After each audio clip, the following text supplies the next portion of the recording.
오늘 우리에게 주신 하나님의 말씀 보도록 하겠습니다. 마태복음 12장 9절로 21절 말씀입니다. 생명의 샘가 1월 29일 월요일 말씀 안식일 논쟁 함께 읽겠습니다. 거기에서 떠나 그들의 회당에 들어가시니 한쪽 손 마른 사람이 있는지라 사람들이 예수를 고발하려 하여 물어 이르되 안식일에 병 고치는 것이 옳으니까 예수께서 이르시되 너희 중에 어떤 사람이 양 한 마리가 있어 안식일에 구덩이에 빠졌으면 끌어내지 않겠느냐. 사람이 양보다 얼마나 더 귀하냐. 그러므로 안식일에 선을 행하는 것이 옳으니라 하시고 이에 그 사람에게 이르시되 손을 내밀라 하시니 그가 내밀매 다른 손과 같이 회복되어 성하더라. 바리새인들이 나가서 어떻게 하여 예수를 죽일까 의논하거늘 예수께서 아시고 거기를 가시니 많은 사람이 따르는지라. 예수께서 그들의 병을 다 고치시고 자기를 나타내지 말라 경고하셨으니 이는 선지자 이사야를 통하여 말씀하신 바 보라 내가 택한 종 곧 내 마음에 기뻐하는 바 내가 사랑하는 자로다. 내가 내 영을 그에게 줄 터이니 그가 심판을 이방에 알게 하리라. 그는 다투지도 아니하며 들레지도 아니하리니 아무도 길에서 그 소리를 듣지 못하리라. 상한 갈대를 꺾지 아니하며 꺼져가는 심지를 끄지 아니하기를 심판하여 이길 때까지 하리니 또한 이방들이 그의 이름을 바라리라 함을 이루려 하심이니라. 아멘. 예수님을 따라다녀도요 은혜 받지 않기로 작정한 사람들이 있지요. 바로 바리새인들입니다. 그들은 예수님 공생의 기간 동안에 사실 끈질기게 예수님을 따라다닙니다. 많은 사람들과 함께 뒤섞여서 예수님을 아주 근접거리에서 그분의 말씀도 듣고 행하시는 기적과 표적을 많이 경험하고 체험함에도 불구하고 그들 마음속에서 늘 구부러진 마음이 있어 예수님이 말씀하시는 것도 구부러지게 듣고 행하시는 모든 기적도 다 구부러지게 들어요. 그래서 예수님께서 어떤 기적을 행하시면 그거는 귀신의 능력으로 행하는 것이다 라고 얘기를 하고 그리고 어떤 일을 행하시면 그걸 안식일에 그렇게 할 수 있냐 라고 따져 묻기도 하고 그래서 여러 가지로 늘 딴지를 걸고 그럽니다. 오늘도 질문 하나를 하죠. 말씀 속에서 어제도 안식일에 관련되어져서 왜 당신의 그 제자들은 안식일에 하지 못할 일을 하는 것이요 사실 따져 물을 만한 것이 아닙니다. 지나가다가 배고파서 그 율법에도 허락되어진 내용이죠. 배고프면 비록 남의 바치긴 하나 들어가서 포도원에 들어가서 자기 먹을 정도는 먹을 수 있다. 그러나 바구니에 담아서 나올 수 없고 밀밭에 들어가서도 손으로 따먹어서 먹을 수는 있으나 낫을 대서 베을 수는 없다 하는 규례가 있단 말이죠.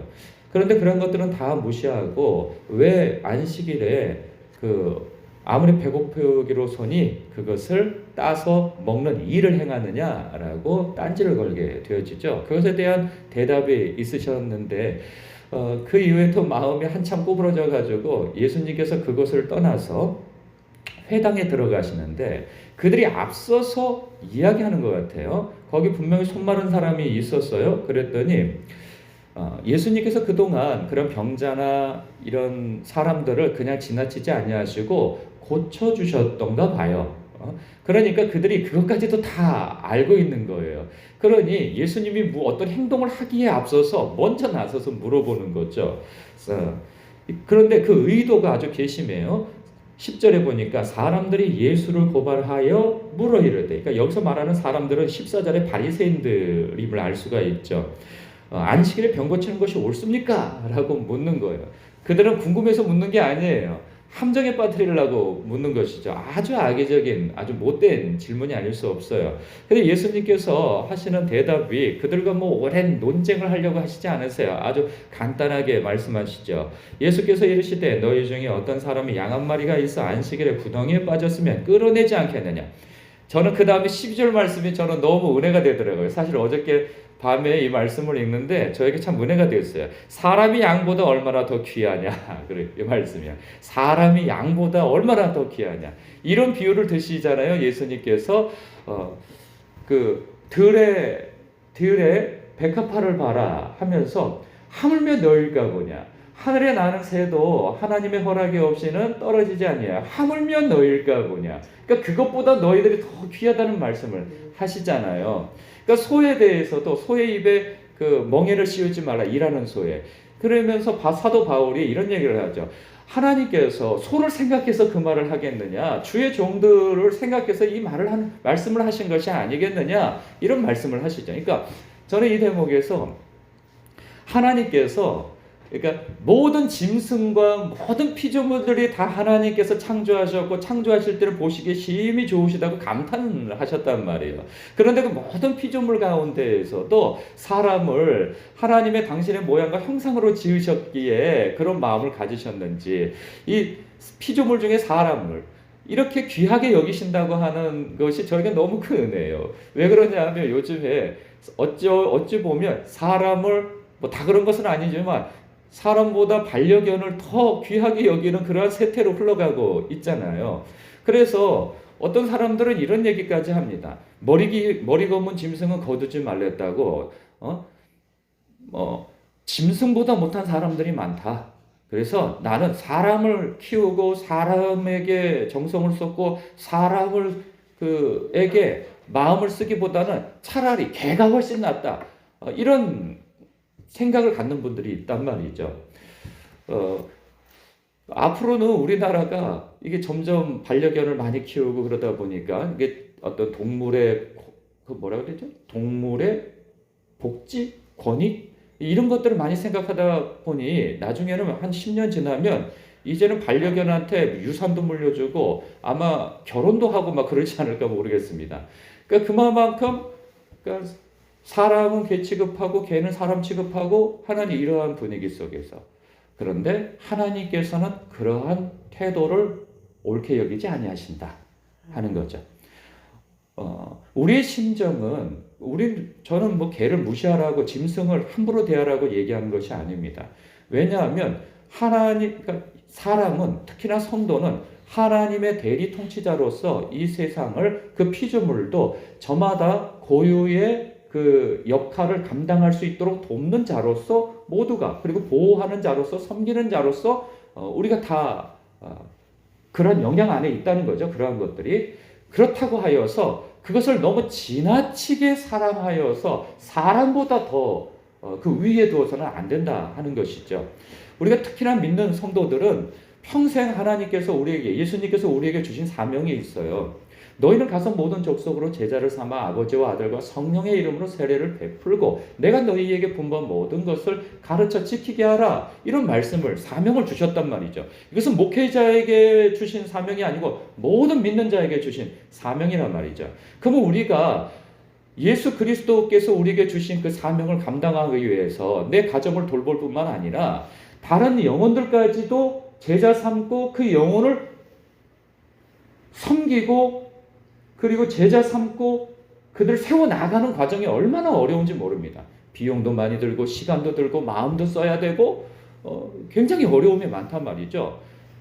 그런데 그 드릴 마음과 시간과 물질을 짐승에게 요즘엔 다 쏟고 있는 거예요. 짐승에게 마음도 주고 시간도 주고 물질도 주고 다 주어서 하나님께 충성 봉사하고 사람을 키우고 사람에게 마음을 쓸 겨를이 없어요. 짐승 하나 키우는데도요, 반려견을 하나 키우는데도 어린아이 정도의 맘먹는 그런 비용이 들어가는 것을 봐요. 그 시간을 들이는 것을 봐요. 그래서 참 우리가 이러한 부분에 있어서는 중심을 잘 잡아야 하는 것입니다. 그러니까 짐승을 함부로 대하라는 얘기가 아니에요. 우리에게 사명이 있는데 하나님 앞에 순종하기 위해서 방해가 되어진다면 우리는 기꺼이 어느 곳에 마음을 두고 삶을 두고 시간을 두고 마음을 써야 하며 우리의 삶을 드려야 되겠느냐라는 거예요. 이러한 부분에 있어서 우리 하나님께서 짐승보다 사람을 더 귀하게 여기시는 이 비유를 두시는 것만으로도 저는 너무나도 그 은혜가 되어짐을 봅니다. 그러면서 예수님께서 결국은 이 방해자들이 있었고, 보세요. 바리새인들은 굉장히 유력한 사람들입니다. 그래서 이 사람들이 이 질문을 던졌을 때에는 만약에 당신 우리가 이렇게 질문을 했을 때에는 하라고 하는 이야기가 아닙니다. 라고 하는 이 약간의 엄포성이 있는 거예요. 그래서 내가 이렇게까지 당신한테 얘기했는데 지금 안식일에 그것도 회당에서 병자를 고친다면 우리 가만히 있지 않겠습니다. 라고 하는 이 겁박과도 같은 것입니다. 그런데 예수님께서 이렇게 예를 드시면서 사람이 양보다 얼마나 더 귀하냐. 그러므로 안식일에 선을 행하는 것이 옳다 하고 이에 그 사람에게 이르시되 손을 내밀라 하시니 그가 내밀매 다른 손과 같이 회복되어 성하더라. 그러는 거예요. 그러면서 15절에 예수께서 아시고 거기를 떠나시니 많은 사람이 따르는지라 예수께서 그들의 병을 다 고치시니라. 그러는 거예요. 사람들이 분명히 경고를 했잖아요. 당신 가만히 두지 않겠다. 라고 하는 거 모르지 않는단 말이에요. 그것이 어떻게 드러납니까? 14절에 바리새인들이 나가서 어떻게 하여 예수를 죽일까 의논하기 시작합니다. 목회를 할 때도 그렇고 목회뿐만 아니라 여러분들이 직분자 사역을 감당하고 혹은 전도자 삶을 살 때도 마찬가지입니다. 어느 영역에 있든 이런 겁박과 위협이 분명히 있어요. 우리가 주님의 명령에 따라 순종하는 삶 가운데에서 이런 일들이 있단 말이에요. 모두가 수용적으로 하지 않아요. 목사님 그런 식으로 설교하면 가만히 있지 않겠습니다. 목사님 그런 식으로 말하면 가만히 있지 않겠습니다. 목사님 그런 식으로 권사님, 장로님, 집사님 그리고 교회 다니는 사람이 하면서 부정한 일이 아닌 하나님께서 우리에게 명하신 일을 순종하라 하는 일에 우리가 순종할 때 분명히 거스르는 사람들이 있습니다. 그럴 때 애써서 싸우라는 이야기는 아니지만 그러할 때 우리는 거기에 굴복해서는 안 된다는 것이죠. 마땅히 하나님께서 명하시는 일이라고 한다면 그리고 마땅히 성도가 행해야 하는 것이라면 순종해야 옳은 것이죠. 그런데 쉽지가 않아요. 왜냐하면 사람을 보고 세상을 보면 낙심하고 힘을 잃을 일이 많아요. 그럴 때 중요한 것은 무엇이냐? 성도로서 하나님 앞에서 내 할 도리를 하는 것이 중요한 거예요. 목회도 하다 보면요 낙심되어질 때가 많이 있어요. 특히나 사람들 때문에. 그럴 때 그들이 거스르지 않는다 할지라도 아무리 해도 섬기고 가르치고 선포하고 해도 밑빠진 독에 물 붓기 같은 그러한 이 허망하게 보이는 그런 상황들을 경험할 때가 있어요. 그러면 그러한 환경과 상황과 반응을 보고 일한다면 사역을 한다면 우리는 금방 번아웃 되어져서 아유 내가 이게 못해 먹겠다 이렇게 하게 되어지죠. 그러나 하나님 앞에서 명을 받은 바가 있다면 내가 감당해야 할 소명이고 사명이라고 한다면 그거 감당하는 거예요. 그냥 반응이 어떻게 됐든 상관없이 나의 할 도리를 하나님 앞에서 하는 거예요. 이것이 열매로 드러나든 아니면 과정이 좋지 않든 상관없이 열매는 하나님께 맡기고 나의 할 도리를 해 나가는 거예요. 우리는 그러한 마음가짐과 태도가 필요하다는 생각이 듭니다. 여기에서 16절 이 말씀이 저한테 또 묵상되어지는 바인데 자기를 나타내지 말라 경고하세요. 예수님께서 그 앞에서도 사람들을 가는 곳마다 다 고쳐주시거든요. 그런데 자기를 나타내지 말라 경고하세요. 저는 이러한 예수님의 그런 태도를 우리가 좀 본받아야 된다는 생각을 많이 가져요. 내가 무엇인가를 하면 우리의 마음은 꼭 그거 드러내고 싶은 마음이 굉장히 있습니다.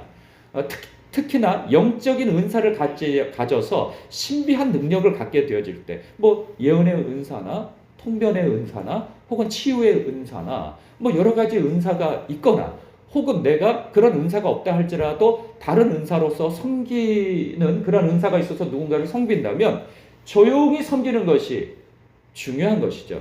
그렇지 않아 내가 드러내지 않아도 다른 사람을 통하여서 소문이 나게 되어 있고 그렇단 말이죠. 그런데 우리는 너무나도 나 자신을 드러내기가 너무 그걸 못 참는 거죠. 못 참아요. 특히나 요즘에 보면요, 그 영적인 사역을 아주 귀한 사역을 하시는 분들이 많이 있어요. 뭐라고 할까요? 병 고치는 능력, 그리고 귀신을 쫓아내고 하는 그러한 그 사역을 감당하시는 분들이 계세요. 그런데 어떤 때 보면은 좀 안타까운 생각이 들어요. 너무 자기 자신을 드러내요. 유튜브에서나 뭘 할 때마다 광고를 그렇게 하고 예수님은 온데간데 없고 그냥 목사만 보이고 그 사역자만 보이는 거예요. 그러니까 자기가 뭐 대단한 사람인 것 마냥 나를 보라, 나를 보라 마치 그렇게 얘기하지는 않죠. 그런데 그런 모든 광고와 드러냄이 왜 그렇게 발벗고 나서서 자기를 드러내고 광고를 하는지는 모르겠어요. 뭔가 그것도 경쟁인지 아니면 성공을 위한 것인지는 모르겠는데, 물론 선한 의도에서 하는 것이지만 그 과정을 보면은 너무나도 지나치게 자기 광고를 한다 하는 생각이 많이 드는 거죠. 이런 부분에서 좀 아쉬움이 있는 생각이 듭니다. 근데 그런 본인들이 아니라 할지라도 우리가 일상의 삶 속에서 주님의 일을 감당하면서 섬길 때 오른손이 하는 것을 왼손이 모르게 하는 그러한 영적인 덕이 있어야 한다는 생각을 갖게 되어집니다.